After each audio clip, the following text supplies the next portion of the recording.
Class 11th math बच्चे, जैसे कि आपका चैप्टर नंबर 3 ट्रिग्नोमेट्री कॉन्टिन्यूटी में है, जिसमें हम आपकी एक्सरसाइज 3rd बी जो है डन कर चुके हैं। हम आपकी एक्सरसाइज 3rd सी के इंट्रोडक्शन के ऊपर है बेटा, सॉरी 3rd सी भी डन कर चुके हैं, 3rd डी के इंट्रोडक्शन के ऊपर हैं। इसमें क्या है, इंट्रोडक्शन में मैंने आपको प्रीवियस वीडियो में टी रेशो समझाई थी 90 डिग्रीज वाली, है ना। अब मैं आपको टी रेशो तो 180 डिग्री समझाऊंगी, उसके बाद 270 और 360 डिग्री की आई थिंक आपको मुझे समझाने की जरूरत नहीं पड़ेगी। अब देखो टी रेशो 180 डिग्री है, साइन 180 डिग्री में अगर आप कुछ एंगल ऐड करोगे तो वो माइनस के साइन थीटा हो जाएगा, लेकिन क्यों। कोस 180 डिग्री प्लस थीटा है, माइनस के कोस थीटा हो जाएगा, लेकिन क्यों। ठीक है, जैसे मैंने आपको प्रीवियस वीडियो में समझाया था वैसे ही मैं आपको इस वीडियो में समझाती हूँ। ये ग्राफ मैं ऑलमोस्ट हर वीडियो लेक्चर में बनाती हूँ, है ना। यहाँ पे क्या होता है, सभी एंगल पॉजिटिव होते हैं, ऑल एंगल्स आर पॉजिटिव, ये तो आपको पता ही है, सभी एंगल्स क्या है, पॉजिटिव होते हैं। ठीक है, 0 से लेके 90 डिग्री तक। ओके, यहाँ पे क्या होता है, 90 से लेके 180 डिग्री तक किसका घर है, ये घर होता है साइन थीटा का और कोसेकेंट थीटा का, है ना। इन दोनों का घर है। अगर कोई एंगल इनके घर में घुसने की कोशिश करेगा तो सभी को ये नेगेटिव कर देंगे। और आगे जो घर होता है वो 180 डिग्री से लेकर 270 डिग्री तक ये होता है टैन थीटा का और कोट थीटा का घर, है ना।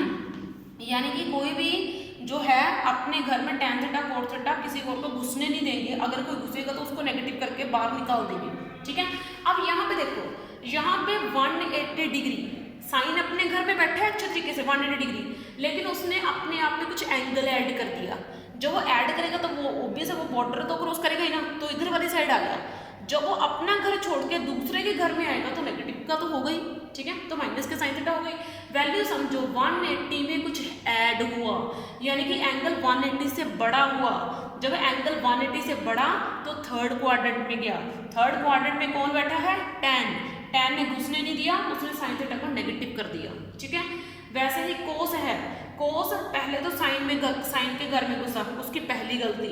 फिर उसके बाद उसने अपने एंगल में कुछ ऐड करा और वो टैन थीटा घर में घुसा, सेकंड गलती, तो नेगेटिव होना तो उसका लाजमी था। उसके बाद आ गया टैन। टैन जो है साइन के घर में घुसा, लेकिन उसके बाद अपने आप में कुछ ऐड कर दिया, वापस अपने घर में आ गया, तो उसको तो पॉजिटिव रहना पड़ा। आगे है कोट। कोट में भी कुछ क्या है, 180 डिग्री में कुछ ऐड हो गया, यानी कि वो अपने घर में वापस आ गया, तो उसकी वैल्यू क्या रह गई, पॉजिटिव। लेकिन सीकेंट जो है, सीकेंट कौन सा, कोस का रिवर्स, वो भी अपना घर छोड़ के साइन के घर में घुसा, कुछ ऐड करा, फिर टैन के घर में घुसा, फिर नेगेटिव हो गया।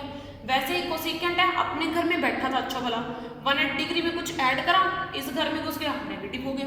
बड़ी सिंपल सी बात है। तो आपको पता लगा टैन और कोट जो है वो पॉजिटिव क्यों होते हैं 180 डिग्री प्लस में, और नेगेटिव क्यों होते हैं बाकी के एंगल्स। ठीक है, तो अब देखो बेटा इसमें है, अब इसमें है, इसमें भी मैं आपको समझा देती हूँ। इसमें भी मैं आपको अलग से ग्राफ बना रही हूँ, ठीक है, चीज़ों को समझाने के लिए। यहाँ पे क्या है, 0 से लेके 90 डिग्री तक आते हैं सभी एंगल्स पॉजिटिव। ठीक है, यहाँ पे क्या आता है, 90 डिग्री से लेके 180 डिग्री तक आते हैं sine theta and cosecant theta positive, बाकी और कोई पॉजिटिव नहीं आएगा। ठीक है, अब यहाँ पे क्या है, 180 डिग्री में से कुछ माइनस हो रहा है, यानी कि साइन अपने ही घर में बैठा है। साइन अगर अपने हाईएस्ट एंगल 180 डिग्री में से कुछ माइनस भी कर देगा तो या तो वो इसी घर में रहेगा या फिर वो इधर आ जाएगा। वैसे तो हमने इतनी ज़्यादा छोटी वैल्यू माइनस नहीं करनी कि वो इधर रहे, वो मतलब कि 90 से 180 डिग्री है, 180 में से अगर कुछ माइनस कर रहा है तो वो अपने घर में ही है, तो इसका मतलब उसकी वैल्यू तो पॉजिटिव ही है, वो सेफ ही है।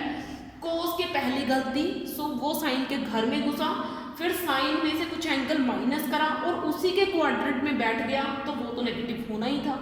फिर टैन यहाँ से खड़ा हुआ, टैन यहाँ से आया इसके घर में, फिर उसने माइनस करा कुछ एंगल अपने आप में से, इसी घर में कुंडली मार के बैठ गया, वो भी नेगेटिव होगा। वैसे ही कोट की गलती होगी, वो भी वहाँ से उठा, यहाँ पे उसके घर में आ गया, एंगल माइनस करके इसी के घर में कुंडली मार के बैठ गया, फिर नेगेटिव होगा। वैसे ही कोस के भाई सीकेंट की गलती है, उसने भी अपने आप में से कुछ माइनस करा, इसके घर में कुंडली मार के बैठ गया, भाई फिर इसमें तो नेगेटिव होना ही था ना।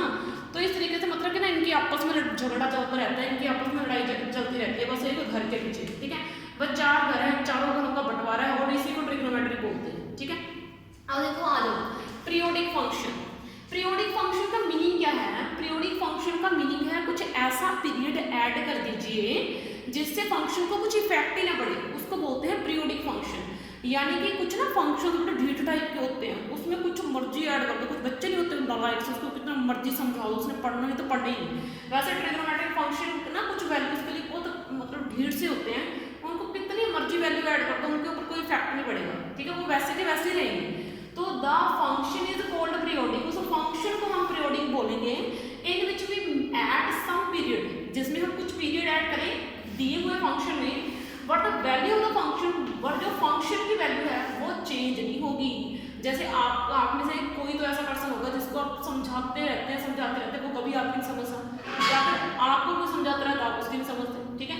तो वैसे साइन है, साइन की लाइफ में ऐसा पर्सन एन पाई है, एन पाई एक ऐसा पर्सन है उसको मतलब जितना मर्जी समझा दे उसने वैल्यू नहीं चेंज कर दी, और साइन एक्स है तो साइन एक्स ही रहेगा, ठीक है।